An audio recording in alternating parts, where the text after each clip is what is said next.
ഒരു മെജോറിറ്റി ആളുകൾ അനുഭവിക്കുന്ന ഒരു പ്രശ്നമാണ് ഉദ്ധാരണക്കുറവ് എന്നുള്ളത്. ഇതിൻ്റെ ഒരു ബുദ്ധിമുട്ട് അനുഭവിക്കുന്നവർക്ക് അതിൻ്റെ വേദന എത്രത്തോളം ഉണ്ട് എന്നുള്ളത് കറക്റ്റ് മനസ്സിലാവാൻ കഴിയുള്ളൂ. ഞാനൊരു ആണല്ലാണ്ടായി മാറിയിട്ടുണ്ടോ? കാരണം എൻ്റെ ഉദ്ധാരണം എന്ന് പറയുന്നത് എൻ്റെ ആണത്തത്തിന് ചോദ്യം ചെയ്യുന്ന പോലെയാണ് ഇപ്പോൾ ഉള്ളത്. നിങ്ങൾക്ക് പ്രശ്നങ്ങളുണ്ട്, മരുന്ന് എന്നതുപോലെ തന്നെ ഇമ്പോർട്ടൻ്റ് ആണ് നിങ്ങൾ കഴിക്കുന്ന ഭക്ഷണം എന്നുള്ളത്. അതും ഒരു മരുന്നാണ്. ഇന്ന് നമ്മുടെ സമൂഹത്തിൽ ഒരു മെജോറിറ്റി ആളുകൾ അനുഭവിക്കുന്ന ഒരു പ്രശ്നമാണ് ഉദ്ധാരണക്കുറവ് എന്നുള്ളത്. പലപ്പോഴും നമ്മൾ ഇതിനെക്കുറിച്ച് വീഡിയോസ് ഇടുമ്പം അതിനെക്കുറിച്ച് കളിയാക്കാനും അല്ലെങ്കിൽ ഇതെന്താണ്, ഇത് മാത്രമാണോ നിങ്ങൾ പറയേണ്ടത്, നിങ്ങൾ എന്തിനാണ് ഇതിനെക്കുറിച്ച് സംസാരിക്കേണ്ടത്, ഇതൊക്കെ ഞങ്ങൾക്ക് അറിയുന്ന കാര്യങ്ങളാണല്ലോ, ഇതൊന്നും അറിയാതെയാണല്ലോ ഇത്ര കാലം ഞങ്ങളൊക്കെ ജീവിച്ചത് എന്നുള്ള രീതിയിലൊക്കെ ആളുകൾ പല രീതിയിൽ കളിയാക്കാറുണ്ടെങ്കിൽ പോലും ഇതിൻ്റെ ഒരു ബുദ്ധിമുട്ട് അനുഭവിക്കുന്നവർക്ക് അതിൻ്റെ വേദന എത്രത്തോളം ഉണ്ട് എന്നുള്ളത് കറക്റ്റ് മനസ്സിലാവാൻ കഴിയുള്ളൂ. പല ആളുകളും നമ്മളെ മുന്നിൽ വന്ന് കരയാറുണ്ട്, ഡോക്ടറെ എനിക്ക് പേടിയാണ്, എൻ്റെ വൈഫിന് എന്നോട് ഒട്ടും താല്പര്യമില്ലാതെ വേറൊരാളുടെ ഒപ്പം ചാടിപ്പോവോ എന്നുള്ളത്. ഞാനൊരു പ്രവാസിയാണ്, എനിക്ക് നാട്ടിൽ വരുന്ന 2 മാസം അല്ലെങ്കിൽ 1 മാസമാണ് ആകെ എനിക്ക് എൻ്റെ വൈഫിനെ തൃപ്തിപ്പെടുത്താൻ പറ്റുന്നത്. അതുപോലും എനിക്കിപ്പോൾ സാധിക്കുന്നില്ല. അവൾക്ക് എന്നെ വേണ്ടാന്ന് തോന്നിയാലോ, അല്ലെങ്കിൽ ഞാൻ എങ്ങനെയാണ് ഇതിനു വേണ്ടി ട്രൈ ചെയ്യുക? എന്തായാലും അവൾക്ക് എനിക്ക് നിരാശയെ കൊടുക്കാൻ കഴിയുള്ളൂ. ഞാൻ എന്തിനാണ് ഇതിനു വേണ്ടി നിൽക്കുന്നത് ഇന്നുപോലും ഞാൻ ചിന്തിച്ചു പോകാറുണ്ട്. പല സമയങ്ങളിൽ ഞാൻ വിചാരിച്ചിട്ടുണ്ട്, ഞാനൊരു ആണല്ലാണ്ടായി മാറിയിട്ടുണ്ടോ? കാരണം എൻ്റെ ഉദ്ധാരണം എന്ന് പറയുന്നത് എൻ്റെ ആണത്തത്തിന് ചോദ്യം ചെയ്യുന്ന പോലെയാണ് ഇപ്പോൾ ഉള്ളത്. എനിക്കൊരു സ്ത്രീനെ കണ്ടാൽ, എൻ്റെ വൈഫിനെ കണ്ടു കഴിഞ്ഞാൽ പലപ്പോഴും ഞാൻ ശ്രമിച്ചു നോക്കിയിട്ടുണ്ട്, പോൺ വീഡിയോസ് എങ്കിലും കണ്ടിട്ട് എനിക്ക് ഉദ്ധാരണം വരുമോ എന്നുള്ളത്. പക്ഷേ എനിക്ക് വരുന്നില്ല. ഞാൻ ഇനി എന്ത് ചെയ്യണം? പലപ്പോഴും ഞാൻ ആലോചിച്ചിട്ടുണ്ട്, എൻ്റെ ജീവിതം അവസാനിപ്പിച്ചാലോ എന്ന് പറഞ്ഞ് കരഞ്ഞ ഒരുപാട് ആളുകളുണ്ട്. സോ ഈ വീഡിയോ നിങ്ങൾക്കൊരു കുഴപ്പമില്ല എന്നുണ്ടെങ്കിൽ നിങ്ങളിത് കാണാനേ നിൽക്കണ്ട. പക്ഷേ നിങ്ങൾക്ക് പ്രശ്നങ്ങളുണ്ട്. ഇത് പ്രശ്നങ്ങൾ എന്ന് പറയുമ്പോൾ പല ആളുകൾ പല രീതിയിൽ ഇതിനെ കാണാറുണ്ട്. അതായത് ചില ആളുകൾക്ക് രാവിലത്തെ ഉദ്ധാരണത്തിൽ മാത്രമേ ഇഷ്യൂ ഉണ്ടാവാറുള്ളൂ. അതായത് രാവിലെ എണീറ്റപാടെ അവർക്ക് ഉദ്ധാരണം ഉണ്ടായിക്കൊള്ളണം എന്നില്ല. അങ്ങനെയുള്ളവർ, അല്ലെങ്കിൽ ഉദ്ധാരണം ഉണ്ട്, ബന്ധപ്പെടാൻ പറ്റുന്നുണ്ട്, പക്ഷേ ഇടയിൽ വെച്ച് എൻ്റെ ഉദ്ധാരണം നഷ്ടപ്പെട്ടു പോവുകയാണ്, എനിക്കിത് കംപ്ലീറ്റ് ചെയ്ത് കൊടുക്കാൻ പറ്റുന്നില്ല, അല്ലെങ്കിൽ എനിക്ക് ഇജാക്കുലേഷൻ അല്ലെങ്കിൽ എൻ്റെ ശുക്ലം പുറത്ത് വരുന്ന സമയം വരെ എനിക്ക് നിൽക്കാൻ പറ്റുന്നില്ല, ആ ഒരു സാഹചര്യമുള്ളവർ, അല്ലെങ്കിൽ എനിക്ക് എങ്ങനെ വന്നു കഴിഞ്ഞാലും, ഞാൻ ഇനി എന്ത് ചെയ്ത് കഴിഞ്ഞാലും, എന്ത് ടാബ്ലറ്റ് എടുത്തു കഴിഞ്ഞാലും, എന്ത് മരുന്ന് ഞാൻ അതിൽ പുരട്ടി നോക്കിക്കഴിഞ്ഞാലും എനിക്ക് ഉദ്ധാരണം കിട്ടുന്നില്ല. ചില സാഹചര്യങ്ങളിൽ എനിക്ക് മരുന്ന് കഴിച്ചാൽ ഉദ്ധാരണം വരും, പക്ഷെ മരുന്ന് കഴിച്ചില്ല എന്നാണെങ്കിൽ ഉദ്ധാരണം വരാറില്ല എന്ന സിറ്റുവേഷനാണ് എന്നുണ്ടെങ്കിൽ മാത്രം നിങ്ങൾ ഈ വീഡിയോ ഫർദർ കാണാം. കാരണം എങ്കിൽ മാത്രമേ നിങ്ങൾക്ക് പ്രയോജനമുള്ളൂ. സോ ഞാൻ ഡോക്ടർ ഹിബ അബ്ദുൽ മജീദ്, ഡോക്ടർ ഹിബ സാരോവിയ, പെരിന്തൽമണ്ണ, മലപ്പുറം ജില്ല.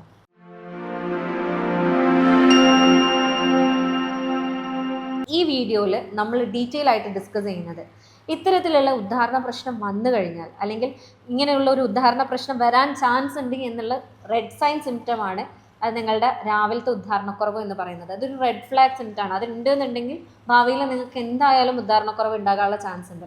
സോ അങ്ങനത്തെ കേസിൽ നിങ്ങൾക്ക് ഉദ്ധാരണക്കുറവിലേക്ക് നിങ്ങൾ പോകാതെ തിരിച്ച് നോർമൽ ആകാൻ, അല്ലെങ്കിൽ നിങ്ങൾക്ക് ഉദ്ധാരണക്കുറവ് ഉണ്ടായിരുന്നു, അത് അധികമൊന്നും മരുന്ന് കഴിക്കാതെ നിങ്ങൾക്ക് നോർമലിലേക്ക് കൊണ്ടുവരാൻ നിങ്ങൾ നിർബന്ധമായിട്ട് നിങ്ങളുടെ ഡയറ്റിൽ ഇൻക്ലൂഡ് ചെയ്യേണ്ട ഭക്ഷണത്തെക്കുറിച്ചാണ് ഞാൻ ഇന്ന് വീഡിയോ ചെയ്യുന്നത്.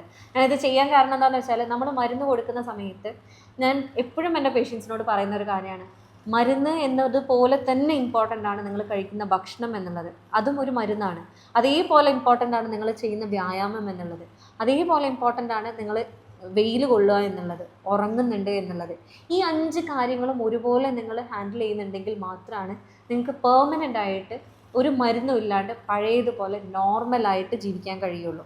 അതല്ല, മരുന്ന് കഴിക്കുന്നുണ്ടല്ലോ, ഞാനിനി എന്ത് തോന്നിയതുപോലെ നടന്നാലും എൻ്റെ കാര്യം റെഡി ആവുകയുള്ളൂ എന്ന് നിങ്ങൾ വിചാരിക്കുന്നുണ്ടെന്നുണ്ടെങ്കിൽ റെഡി ആവും. മരുന്ന് നിർത്തുമ്പോൾ പിന്നെയും പഴയതുപോലെ തന്നെയാവും. അപ്പോൾ ഞാൻ എൻ്റെ ഒരു ക്ലിനിക്കൽ എക്സ്പീരിയൻസിൽ എനിക്ക് ഫീൽ ചെയ്ത കാര്യങ്ങളാണ് നിങ്ങളോട് സംസാരിക്കുന്നത്.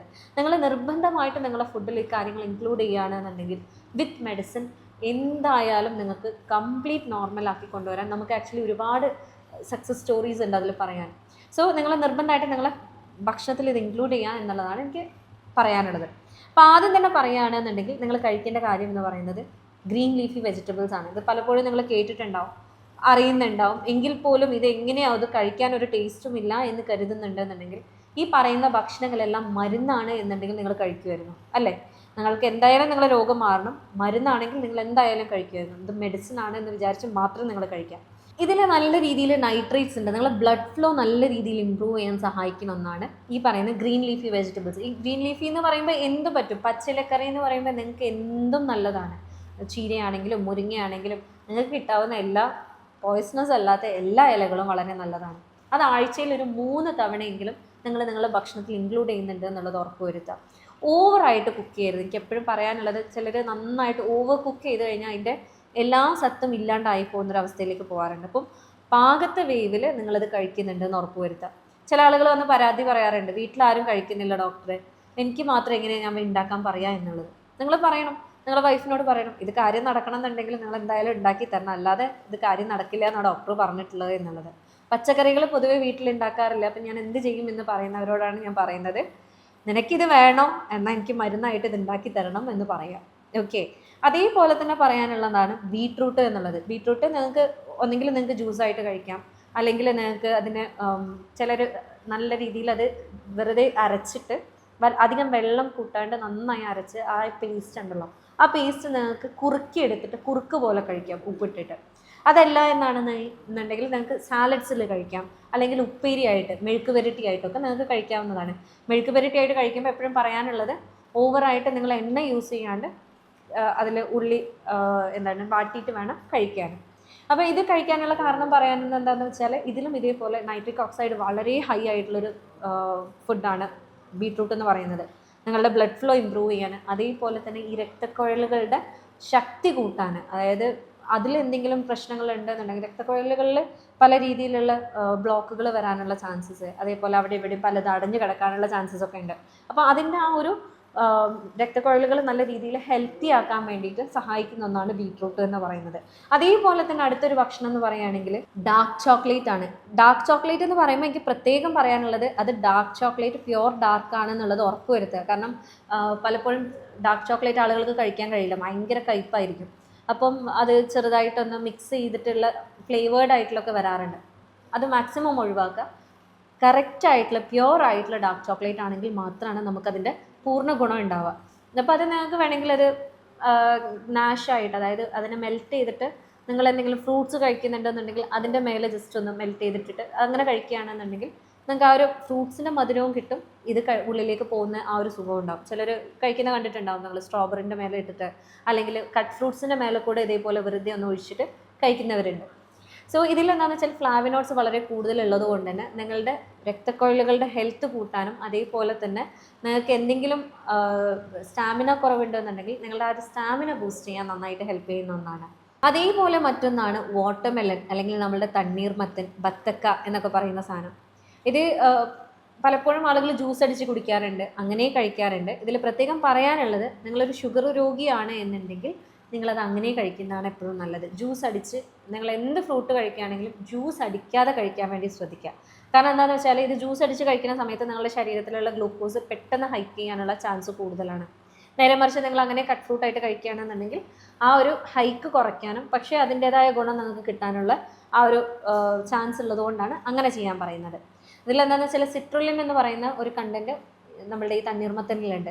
ഈ ഒരു കണ്ടൻറ്റ് നമ്മുടെ ഇഡിക്ക് വേണ്ടി, അല്ലെങ്കിൽ ഇറക്ടൈൽ ഡിസ്ഫങ്ഷൻ, ഉദാഹരണക്കുറവിന് കൊടുക്കുന്ന മെഡിക്കേഷൻ്റെ അതേ കണ്ടൻറ്റ് പോലെ തന്നെ വർക്ക് ചെയ്യുന്ന ഒരു കണ്ടൻറ്റാണ് ഈ സിട്രുലിൻ എന്ന് പറയുന്നത്. അതുകൊണ്ട് തന്നെ നിങ്ങൾക്ക് നിങ്ങളുടെ ബോഡിയിൽ ആ ഒരു ബ്ലഡ് ഫ്ലോ ഉണ്ടാക്കാനും നല്ല രീതിയിൽ ഉദ്ധാരണം വരുത്താനും ബത്തക്ക നന്നായിട്ട് ഹെൽപ്പ് ചെയ്യും. അതേപോലെ തന്നെ പറയാനുള്ള മറ്റൊരു ഫുഡാണ് നട്ട്സ് എന്ന് പറയുന്നത്. നട്ട്സ് എന്ന് പറഞ്ഞു കഴിഞ്ഞാൽ എല്ലാ രീതിയിലുള്ള നട്ട്സും വളരെ നല്ലതാണ്. നമ്മൾ കൂടുതലായിട്ട് ഇതിൽ പറയാറുള്ളത് ആൽമണ്ട്, അതായത് ബദാം, അതേപോലെ തന്നെ അണ്ടിപ്പരിപ്പ്, പിസ്ത, അതേപോലെ തന്നെ ഇമ്പോർട്ടൻ്റ് ആണ് വാൾനട്ട് എന്ന് പറയുന്നത്. വാൾനട്ട് വളരെ നല്ലതാണെന്നാണ് ഇതിൽ പഠനങ്ങളൊക്കെ പറയുന്നത്. പക്ഷേ ഇതിൽ നിങ്ങളോട് പ്രത്യേകമായിട്ട് പറയാനുള്ള ഒരു കാര്യം എന്താണെന്ന് വെച്ചാൽ, ഇതൊക്കെ കഴിക്കുന്ന സമയത്ത് എല്ലാം കൂടിയും കൂട്ടി നിങ്ങൾ മുഷ്ടി ചുരുട്ടിയാൽ എത്രയാണോ നിങ്ങളെ കയ്യിൽ ഒതുങ്ങുന്നത്, അതായത് ബിലോ 10 താഴെ വേണം നിങ്ങൾ കഴിക്കാൻ. നിങ്ങൾ ഡെയിലി കഴിച്ചോളൂ, പക്ഷെ 10 എണ്ണത്തിൽ കൂടുന്നില്ല എന്നുള്ളത് ഉറപ്പുവരുത്തുക. കാരണം ഇതിലൊക്കെ ഹെൽത്തി ഫാറ്റ് ഉണ്ട്. ഫാറ്റിന് ഹെൽത്തിയാണ്, ഓയിലിയാണ്. പക്ഷേ ഇത് അമിതമായാൽ അമൃതവും വിഷം എന്ന് പറയുന്നത് പോലെ ഇത് ഓവറായി കഴിച്ചു കഴിഞ്ഞാൽ നിങ്ങൾ കൊളസ്ട്രോൾ കൂടാൻ ചാൻസ് ഉണ്ട്. കൊളസ്ട്രോൾ കൂടിക്കഴിഞ്ഞാൽ തന്നെ ഈ നമ്മൾ പറയുന്ന ബ്ലോക്ക് അവിടെ ഇവിടെ പോയിട്ട് കെട്ടിക്കിടക്കാനും നിങ്ങളെ രക്തയോട്ടം കുറയ്ക്കാനുള്ള ചാൻസസ് കൂടുതലാണ്. എന്നാൽ നിങ്ങൾ ഇതിൻ്റെ അളവ് അനുസരിച്ച് കഴിക്കുകയാണെന്നുണ്ടെങ്കിൽ നിങ്ങളുടെ രക്തയോട്ടം സ്മൂത്ത് ആക്കാനും നല്ല രീതിയിൽ ആ ഒരു ബ്ലഡ് പ്രഷർ കുറച്ച് നല്ല രീതിയിൽ എല്ലാ ഭാഗത്തേക്കും ബ്ലഡ് ഫ്ലോ കൊണ്ടുവരാനും സഹായിക്കുന്ന ഒന്നാണ് നട്ട്സ് എന്ന് പറയുന്നത്. അപ്പോൾ എപ്പോഴും ശ്രദ്ധിക്കുക, നല്ലതാണെന്ന് കരുതി അധികം കഴിക്കുന്നില്ല എന്നുള്ളത് നോക്കുക. അതേപോലെ തന്നെ പറയാനുള്ള മറ്റൊന്നാണ് മീനിൽ പ്രത്യേകിച്ച് omega-3 ഫാറ്റി ആസിഡ്സ് കൂടുതലുള്ളത് കൊണ്ട് തന്നെ അത് കഷ്ണമീനാണ് കൂടുതലായിട്ട് നമ്മൾ പറയാറുള്ളത്, നല്ല കട്ടിയുള്ള കഷ്ണമുള്ള മീനായിട്ട് പറയാറുണ്ട്. അപ്പം അതിൽ പറയുകയാണെന്നുണ്ടെങ്കിൽ അതിൽ omega-3 ഫാറ്റി ആസിഡ്സ് കൂടുതലുള്ളത് കൊണ്ട് തന്നെ നമ്മളെ ഹാർട്ടിൻ്റെ ഹെൽത്ത് കൂട്ടാനും നല്ല രീതിയിൽ പമ്പിംഗ് ഒക്കെ റെഗുലേറ്റ് ചെയ്യാനും ബ്ലഡ് ഫ്ലോ കൂട്ടാനും ഒക്കെ ഹെൽപ്പ് ചെയ്യുന്ന ഒന്നാണ് ഈ പറയുന്ന മീൻ എന്ന് പറയുന്നത്. അതേപോലെ മറ്റൊരു ഭക്ഷണം എന്ന് പറയുന്നത് പോമിഗ്രാനറ്റ് അല്ലെങ്കിൽ റുമാൻ, ഉറുമാമ്പഴം, അനാർ എന്നൊക്കെ പറയാറുണ്ട് നമ്മൾ. ഇതെന്ന് പറഞ്ഞു കഴിഞ്ഞാൽ നമ്മുടെ ശരീരത്തിലുള്ള നൈട്രിക് ഓക്സൈഡ് കൂട്ടാനും നൈട്രേറ്റ്സിനെ കൂട്ടാനും ബ്ലഡ് ഫ്ലോ കൂട്ടാനും നന്നായിട്ട് ഹെൽപ്പ് ചെയ്യുന്നതാണ്. ജ്യൂസായിട്ട് കുടിക്കുന്നതിനേക്കാളും എപ്പോഴും നല്ലത് നിങ്ങളൊന്നെങ്കിൽ സാലഡിലിട്ട് കഴിക്കുക അല്ലെങ്കിൽ വെറുതെ അങ്ങനെ കഴിക്കുന്നതാണ്. അപ്പം ഇത് നിങ്ങളുടെ ബ്ലഡ് ഫ്ലോ കൂട്ടാൻ സഹായിക്കുന്നത് പോലെ തന്നെ പറയുകയാണെന്നുണ്ടെങ്കിൽ നിങ്ങൾക്ക് രക്തക്കുറവ് ഉണ്ടെന്നുണ്ടെങ്കിലും അതിനെയും സപ്പോർട്ട് ചെയ്യുന്ന ഒന്നാണ് ഈ പറയുന്ന അനാർ അല്ലെങ്കിൽ പോമിഗ്രാനറ്റ് എന്ന് പറയുന്നത്. അതേപോലെ മറ്റൊന്നാണ് ഗാർലിക് അല്ലെങ്കിൽ നമ്മളുടെ വെളുത്തുള്ളി എന്ന് പറയുന്നത്. നിങ്ങൾക്ക് അറിയുന്നുണ്ടാവും, വെളുത്തുള്ളി നമ്മളുടെ ബ്ലഡ് ഫ്ലോ നന്നായിട്ട് കൂട്ടാൻ ഹെൽപ്പ് ചെയ്യുന്നതാണ്. പല ആളുകൾ നമ്മളടുത്ത് വന്ന് പറഞ്ഞിട്ടുണ്ട്, ഏത് ഡോക്ടർ എന്നോട് പറഞ്ഞിട്ടുണ്ട്, വെളുത്തുള്ളി എണ്ണയിലിട്ട് ചൂടാക്കിയിട്ട് അത് വെളുത്തുള്ളി അങ്ങനെ കഴിക്കാനും പറഞ്ഞിട്ടുണ്ട്. ആ എണ്ണ എടുത്ത് ലിംഗത്തിൽ പുരട്ടി കഴിഞ്ഞ് കഴിഞ്ഞാൽ നല്ല രീതിയിൽ രക്തയോട്ടം ഉണ്ടാകാറുണ്ട് എന്നുള്ളത്. അത് പേഴ്സൺ ടു പേഴ്സൺ ഡിപ്പെൻഡ് ചെയ്യും. ചിലർക്കത് ഓക്കെയാണ്, ചിലർക്കത് വേറെ റിയാക്ഷൻസ് വരുത്താറുണ്ട്. സോ ഞാനിവിടെ പറയാറുള്ളത് എന്താണെന്ന് വെച്ചാൽ നിങ്ങൾ ഫുഡിൽ നിങ്ങളത് ഇൻക്ലൂഡ് ചെയ്തോളൂ, നോർമലായിട്ട് ഫുഡിൽ കഴിച്ചോളൂ. ഉപ്പിലിട്ടിട്ട് അല്ലെങ്കിൽ ആ ഒരു രീതിയിൽ ആ ഒരു നമ്മൾ ഫെർമെൻറ്റ് ചെയ്തിട്ട് നമ്മൾ ഉപ്പിലിട്ട മാങ്ങ ഒക്കെ കഴിക്കുന്ന പോലെ നിങ്ങൾക്ക് അങ്ങനെ കഴിക്കാം. അല്ലെങ്കിൽ ജസ്റ്റ് ഈ ഒരു വെളുത്തുള്ളിനെ മാത്രം ചില ആളുകൾ റോസ്റ്റ് ചെയ്യാറുണ്ട്, അടുപ്പത്തിട്ട് ചുടാറുണ്ട്, അല്ലെങ്കിൽ ജസ്റ്റ് ചട്ടിയിലിട്ടിട്ട് തൊലിയോടുകൂടി ചുട്ടിട്ട് അതിൻ്റെ അകത്ത് നിന്ന് കഴിക്കുകയാണെങ്കിലും നിങ്ങൾക്ക് കഴിക്കുമ്പോൾ ഓവറായിട്ടൊരു ബുദ്ധിമുട്ട് തോന്നുകയില്ല, പക്ഷേ അതിൻ്റെതായ ഗുണങ്ങൾ നിങ്ങൾക്ക് കിട്ടുകയും ചെയ്യും. അതല്ല എന്നാണെന്നുണ്ടെങ്കിൽ നിങ്ങൾക്ക് തിളപ്പിച്ച് കുടിക്കാം. ആ രീതിയിലൊക്കെ നിങ്ങൾക്ക് വെളുത്തുള്ളിനെ നിങ്ങളുടെ ശരീരത്തിൽ അല്ലെങ്കിൽ നിങ്ങളുടെ ഡയറ്റിൻ്റെ ഒരു ഭാഗമാക്കാവുന്നതാണ്. അതേപോലെ തന്നെ ഇമ്പോർട്ടൻ്റ് ആയിട്ടുള്ള ഒരു ഭക്ഷണമാണ് ഓട്സ് എന്ന് പറയുന്നത്. ഓട്സ് എന്ന് പറയുമ്പോൾ എല്ലാവരും അതിനെ പാലൊഴിച്ച് നല്ല രീതിയിൽ കൊഴുപ്പിച്ചിട്ട് കഴിക്കാറുണ്ട്, അല്ലെങ്കിൽ നല്ല രീതിയിൽ പാലല്ലെങ്കിൽ എന്തെങ്കിലും തേങ്ങാപ്പാലാണെങ്കിലും ഓക്കെയാണ്. പക്ഷേ ചിലർ അതിൽ ഭയങ്കരമായിട്ട് എന്താ പറയുക മധുരം ഇട്ടിട്ട് കഴിക്കാറുണ്ട്. അത് മാക്സിമം അവോയ്ഡ് ചെയ്യുക. കാരണം നമ്മൾ ഓട്സ് കഴിക്കുന്നത് അതിൽ L-arginine എന്നുള്ള പറയുന്ന കണ്ടൻറ്റ് നല്ല രീതിയിലുള്ളത് കൊണ്ട് തന്നെ നമ്മൾ ബ്ലഡ് സർക്കുലേഷൻ അത് ഇമ്പ്രൂവ് ചെയ്യും, നൈട്രേറ്റ്സിനൊക്കെ ഹെൽപ്പ് ചെയ്ത് അത് ഇമ്പ്രൂവ് ചെയ്യും. പക്ഷേ നിങ്ങൾ ഓവറായിട്ട് ഷുഗറി കണ്ടൻറ്റ് അതിലേക്ക് കൊണ്ടുവരുമ്പം ഈ പറയുന്ന ഇമ്പ്രൂവ്മെൻറ്റ് ഇല്ലാണ്ടാവുകയും നിങ്ങൾ കഴിച്ച ഗുണം ഇല്ലാത്തൊരവസ്ഥയിലേക്ക് പോകാറുണ്ട്. അതേപോലെ നെക്സ്റ്റ് ഫുഡ് എന്ന് പറയുകയാണെന്നുണ്ടെങ്കിൽ നമ്മൾ തക്കാളിയാണ്.